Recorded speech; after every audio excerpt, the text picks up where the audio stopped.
Good afternoon students. First session जो logical reasoning का था उसमें हमने डिस्कस करे थे एक तो बेसिक्स अजम्पशन के, फिर सेकंड सेशन में हमने अजम्पशंस के क्वेश्चंस वगैरह डिस्कस करे थे। तो लॉजिकल रीजनिंग का ये थर्ड सेशन है जिसमें हम कंक्लूजन करेंगे डिस्कस।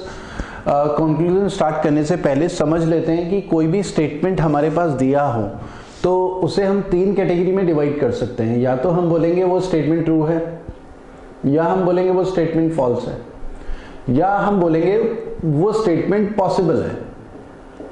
पॉसिबल मतलब वो statement may be true may be false, हमें पता नहीं है, मतलब हमें पूरी नॉलेज नहीं है उस स्टेटमेंट के बारे में। मे बी ट्रू और मे बी फॉल्स, मतलब वो एक पॉसिबिलिटी है, ठीक है। और हमें ये देखना है क्योंकि नॉर्मली हमें क्वेश्चंस में यहाँ पर कंक्लूजन ही पूछे गए हैं, स्टेटमेंट है कंक्लूजन पूछे। कंक्लूजन इन तीन में से किस कैटेगरी में आएगा? कंक्लूजन आएगा ट्रू वाली कैटेगरी में। मतलब हमें जो फॉल्स स्टेटमेंट है वो भी रिजेक्ट करना है। मतलब स्टेटमेंट में हमारे पास कोई डेटा दिया है, उस डेटा को स्टडी करना है, उस डेटा के बेसिस पे हमें ये पता करना है कौन सा कंक्लूजन डेफिनेटली ट्रू है। कंक्लूजन का मतलब 100% ट्रू, उसमें इफ और बट्स 50%, 90%, 10% पॉसिबिलिटी कहीं नहीं आएगी। कंक्लूजन वही ट्रू होगा जहां पर 100% वो बात ट्रू हो दिए हुए स्टेटमेंट के हिसाब से। हमें मतलब पॉसिबल वाला स्टेटमेंट भी नहीं लेना, फॉल्स वाला भी स्टेटमेंट नहीं लेना। मतलब ये दोनों हमें कैंसिल आउट करना है। जो बात डेफिनेटली ट्रू हो दिए हुए स्टेटमेंट के हिसाब से केवल उसी को हम ट्रू मान के चलेंगे, ठीक है। क्वेश्चन नंबर 1 में आते हैं। There ought to be law preventing children below 12 years from taking part in athletic events of marathon proportions. अब हमारे पास फर्स्ट स्टेटमेंट में क्या दिया है? Ought to be. Ought to be का मतलब है हम फोर्सफुली कह रहे हैं किसी भी बात को कि लॉ होना ही चाहिए जो कि 12 ईयर से कम के बच्चों को एथलेटिक इवेंट्स में मैराथन प्रपोर्शन में पार्ट लेने से रोके, ठीक है। तो अब हमारे पास क्योंकि ऑट टू बी कह रहे हैं तो हम ये कंक्लूजन ड्रॉ कर सकते हैं कि प्रेजेंट में लॉ नहीं होगा जिस कंडीशन की ये बात कर रहे हैं उसमें। क्योंकि अगर हम बोल रहे हैं कि लॉ होना ही चाहिए इस पर्टिकुलर केस में, ठीक है, या ये पर्टिकुलर क्राइम में, तो इसका मतलब है प्रेजेंट में लॉ नहीं है, ठीक है। तो यहां पर स्टेटमेंट से कंक्लूजन निकाल सकते हैं कि लॉ नहीं है। तो children below 12 years should not be allowed to take part in weight lifting. यहां पर वेट लिफ्टिंग की बात कर रहे हैं तो आउट ऑफ कंटेक्स्ट हो गया। आउट ऑफ कंटेक्स्ट चीजें हमेशा रिजेक्ट कर देनी है। हमें देखना है जो बात डेफिनेटली ट्रू हो 100%, तो ये तो नहीं है। There is no law at present.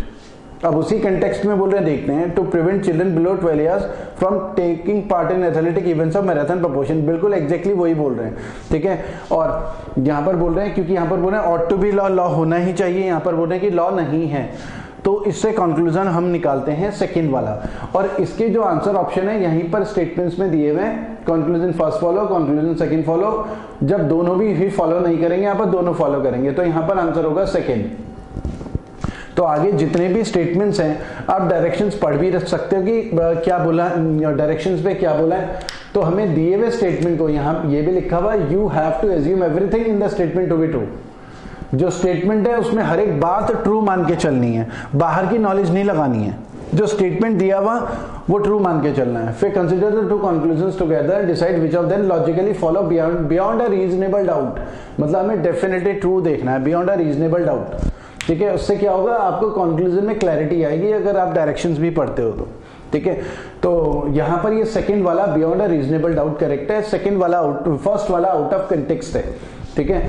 तो हमारा आंसर हो गया second.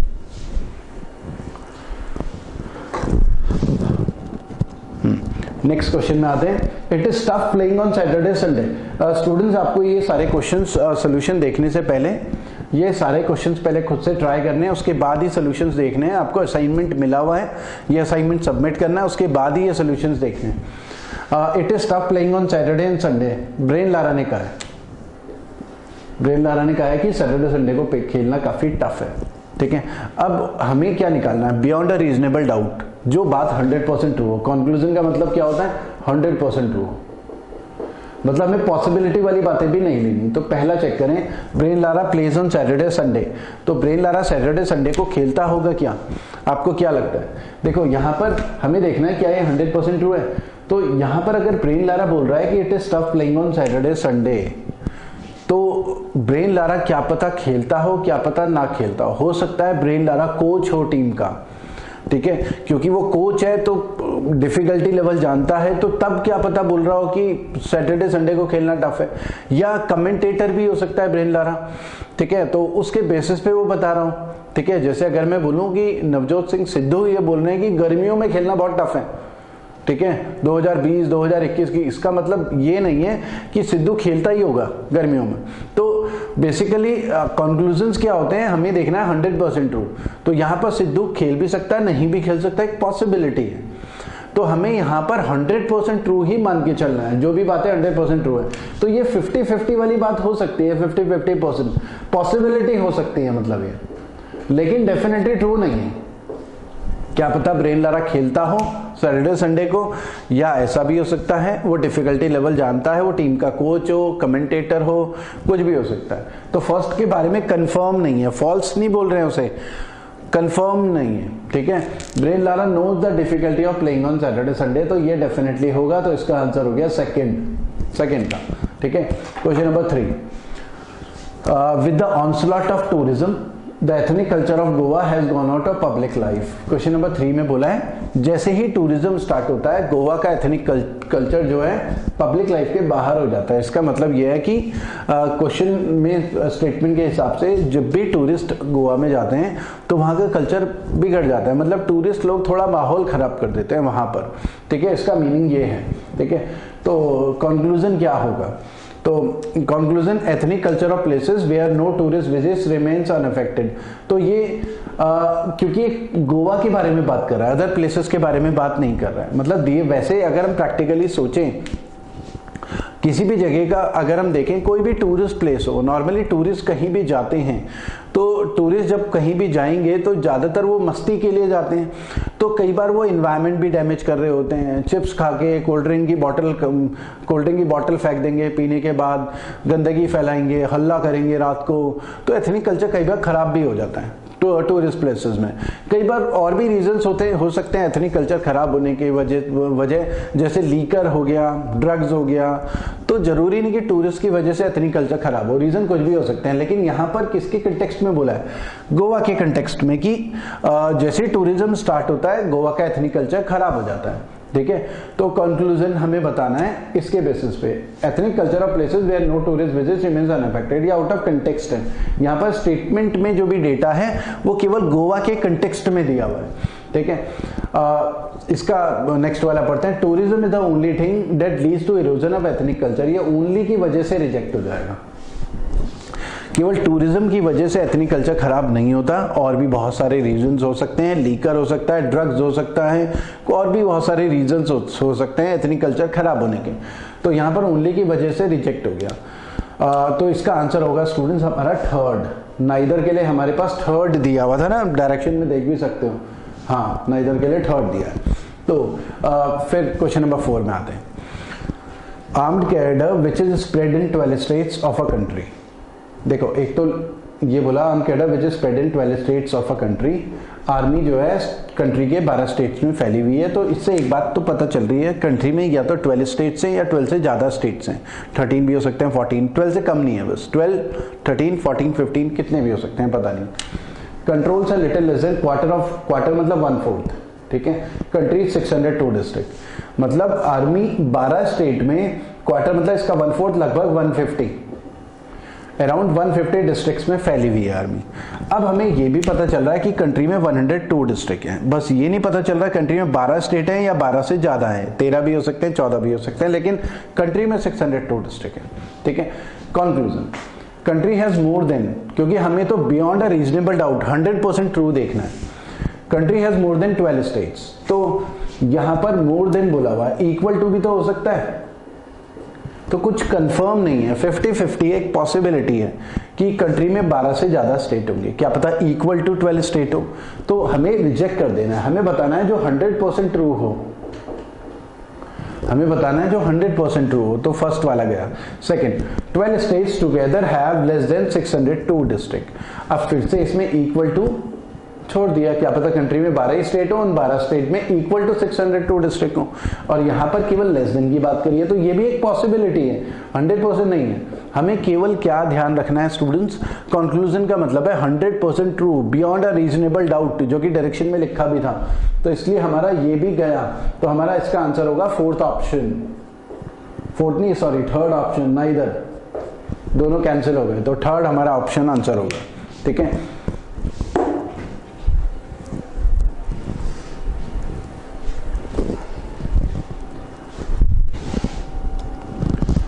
Question number 5, Sabita's parents had hoped she would become a teacher but fate decided otherwise। Sabita के पेरेंट्स को उम्मीद थी कि वो टीचर बनेगी, लेकिन फेट डिसाइडेड अदरवाइज को अगर हिंदी में बोलें तो भाग्य को कुछ और ही मंजूर था। इसका मतलब है सबिता टीचर नहीं बनी।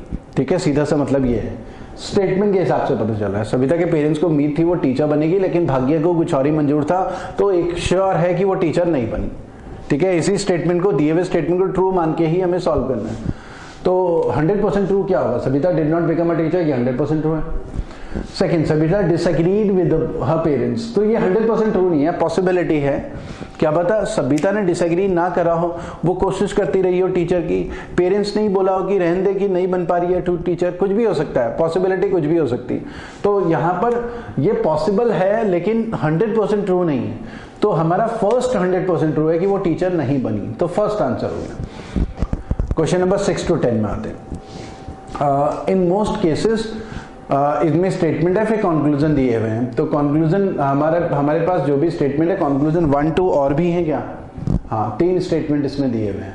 ठीक है, ये जो है पर्टिकुलर क्वेश्चन के लिए था, इसका आंसर हमारा फर्स्ट आंसर था। ठीक है, हाँ 6 में आते हैं। In most cases banned article are freely available and interestingly this seldom attracts the ire from those asking for ban. तो वो ये कह रहे हैं कि स्टेटमेंट में कि ज्यादातर केसेस में, मोस्ट केसेस बोला है, बैंड आर्टिकल आर अवेलेबल। जैसे एग्जांपल है पॉलीथीन, कई बार स्टेट गवर्नमेंट या लोकल गवर्नमेंट अनाउंस करती है कि पॉलीथीन बैन होगी, लेकिन फिर भी ज्यादातर केसेस में ये देखा गया है, शेल्डम मतलब शायद, आयर मतलब गुस्सा, तो क्योंकि कई ऑर्गेनाइजेशन होती है जो बैन की डिमांड कर रही होती है, तो यहाँ पर कुछ ऐसा बोल रहे हैं कि जिन ऑर्गेनाइजेशंस ने मान लिया बैन की डिमांड करी थी, अब उन्हें गुस्सा ही नहीं आ रहा कि बैन क्यों नहीं लगा है। ठीक है, ये मतलब वो चीजें अवेलेबल क्यों हैं।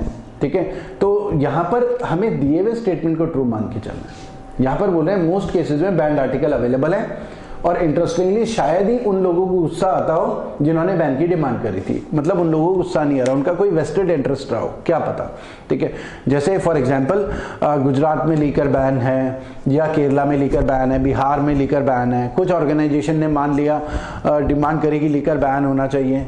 ठीक है, लेकिन बैन लग गया, उसके बाद वो चीजें अवेलेबल हो लीकर वहां पर, फिर वो ऑर्गेनाइजेशन अगर आगे ना आ रही हो कि भाई अवेलेबल क्यों है, तो इसका मतलब उनका कोई वेस्टेड इंटरेस्ट होगा, केवल पेपर में दिखाने के लिए वो बैन की डिमांड कर रहे थे।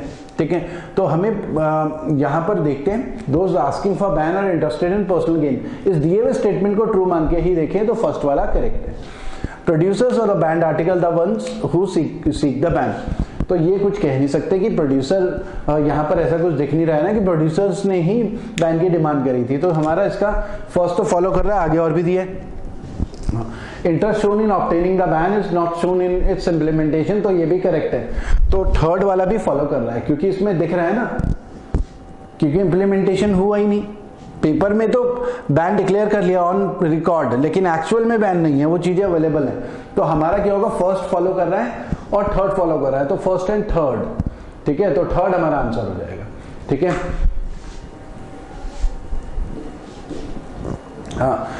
फिर हमारे पास दिया हुआ Gardasil made by pharmaceutical company Merck, Gardasil pharmaceutical company जो दवाइयां बनाती है, will very soon be present approval before FDA in USA. फिर बोला another vaccine Cervarix from GlaxoSmithKline has already been submitted in approval for European Union. तो ये देखो यहाँ पर एक तो गार्डासिल है, वो अप्रूवल के लिए एफडीए में भेजी है। ठीक है, और एक और वैक्सीन है, वो भी यूरोपियन यूनियन में अप्रूवल के लिए गया हुआ है, and other countries if approved they would be first of the kind in attempt to rid the world of cancer. अगर वो अप्रूव होंगी तो अपने आप में ऐसी दवाइयां होंगी जो दुनिया को कैंसर से मुक्ति दिलाएंगी, इसका मीनिंग ये है। इसका मतलब दोनों की दोनों जो वैक्सीन है, दवाइयां हैं, वो कैंसर की है। ठीक है, तो यहाँ पर Gardasil is a vaccine against cancer, ये करेक्ट है, क्योंकि हमें दिख रहा है ना यहाँ पर will very soon be approval if लिखा हुआ है ना, first of their kind in attempt to rid the world of cancer, तो इसका मतलब कैंसर की दवाई है, तो फर्स्ट वाला करेक्ट है। सर्वेरिक्स डज नॉट केयर कैंसर, ये गलत है, वो भी कैंसर की दवाई है, ठीक है। Merck is a USA company, तो Merck is a USA company, यहां कुछ कह नहीं सकते। मर्क जो है मैक्सिको की कंपनी भी हो सकती है, कनाडा की कंपनी भी हो सकती है, बस वो अप्रूवल में यूएसए के पास भेज रही है। तो फर्स्ट एंड थर्ड, तो फर्स्ट एंड थर्ड हमारा आंसर हो जाएगा फर्स्ट, सेवेंथ का।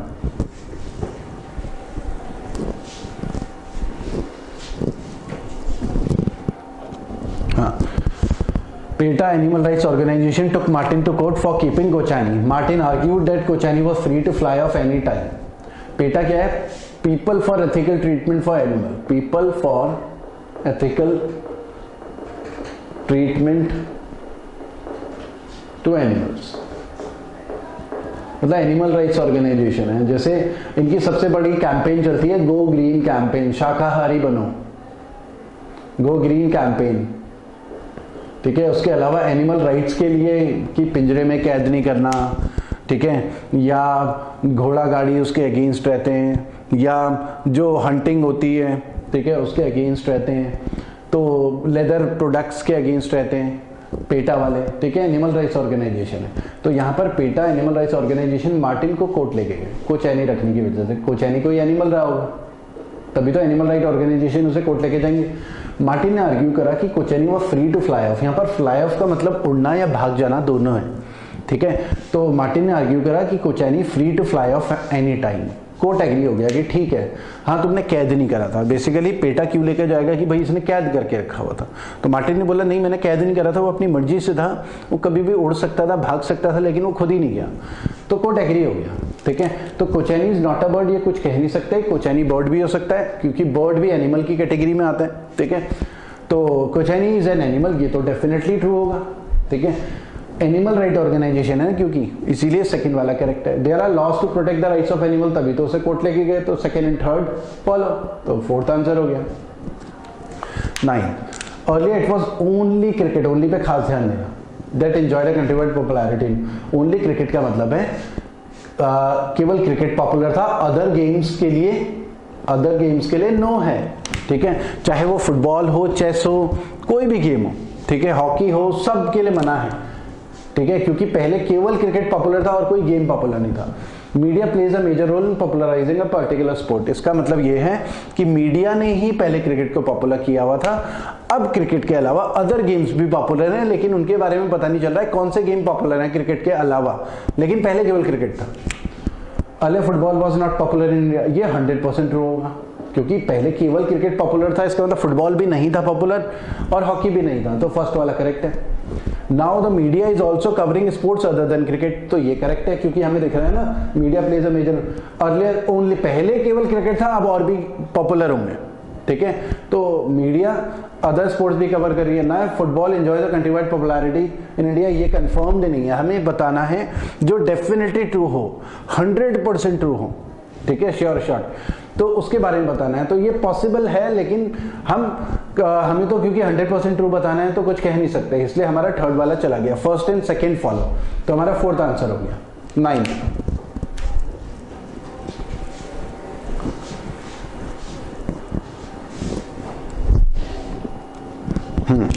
In order to project a politically correct image and attract more women to the services, armed forces have been giving undue publicity to women's recruitment.